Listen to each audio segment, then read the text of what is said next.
اب دوسری بات یہ سمجھیے کہ وَاسْتَعِینُوا، مدد حاصل کرو.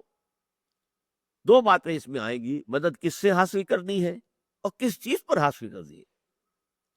مدد ظاہر بات ہے کسی مقصد کے لیے آپ کام کر رہے ہوں، کام مشکل ہے، بھاری ہے، تو آپ مدد طلب کرتے ہیں، بھائی آؤ ذرا میرا ہاتھ بٹھاؤ.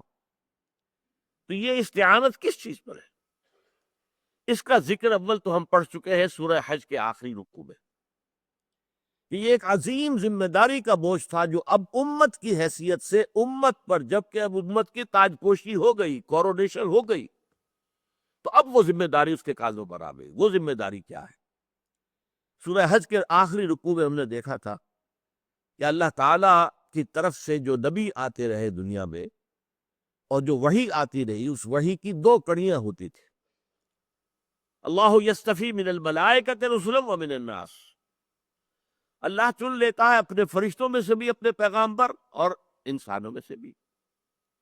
فرشتہ اللہ سے لیتا ہے، یہ رسول ملک ہے، یہ بھی پیغامبر ہے، ایلچی ہے، پیغام پہنچانے والا ہے.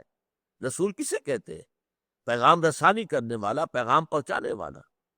تو یہ وحی پہنچانے والا فرشتہ جبرائیل، یہ پہلی کڑی ہے، اسے ہم کہیں گے رسول ملک. رسول ملک میں آ کر رسول بشر محمد صلی اللہ علیہ وسلم کو بات پہنچا دی. اب یہ حضور کا کام تھا کہ وہ آگے پہنچا، یہ ذمہ داری آگے ہے. تو حضرت آدم سے لے کر حضرت محمد تک صلی اللہ علیہ وسلم مسلسل یہی دو کڑیاں رہی. حضرت ابراہیم آئے، ان پر وحی آ گئی، وحی لانے والا فرشتہ ہے، انہوں نے اپنی قوم کو پہنچا دی.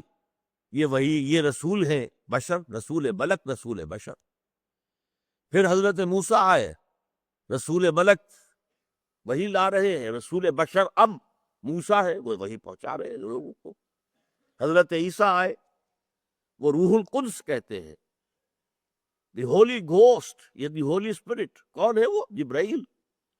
وہ وہی لاتے تھے اور حضرت عیسیٰ پہنچا دیتے تھے. اب حضور پر وہی آئی، جبرائیل لائے رسول ملک، اور حضور رسول بشر ہے، انہوں نے پہنچا دیا. لیکن حضور آخری نبی اور رسول ہیں. اب یہ سلسلہ ختم ہو رہا ہے دو کڑیوں والا. اب اللہ کی طرف سے کوئی وحی نہیں آنی، جبرائیل اب کوئی وحی لے کر نہیں آئیں گے. نبوت ختم ہو گئی، وحی کی کھڑکی بند ہو گئی. دنیا تو ختم نہیں ہوئی، انسان تو ختم نہیں ہوئے. انسانوں کو تو تبلیغ کرنے کی ضرورت باقی ہے. لہذا اب کیا کیا گیا؟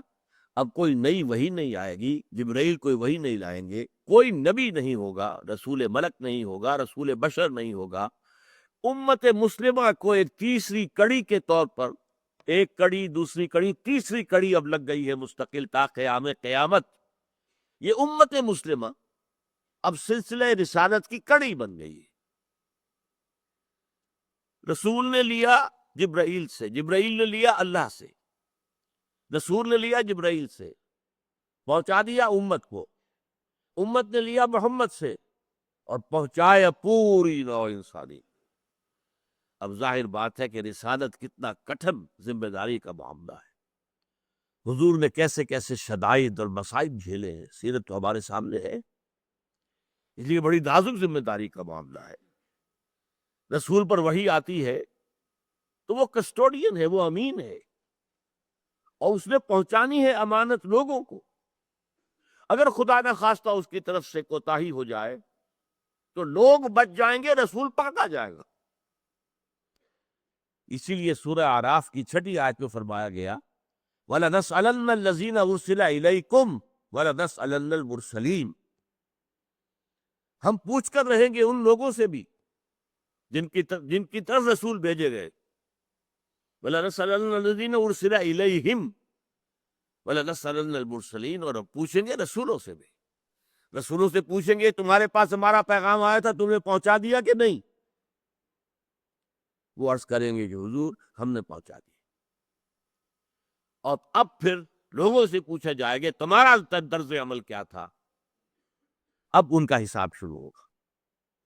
یہی وجہ ہے کہ اپنے آخری خطبے میں حضور صلی اللہ علیہ وسلم نے دین کی بنیادی تعلیمات کو دوبارہ دہرا کر پھر سوال کیا الا هل بلغت؟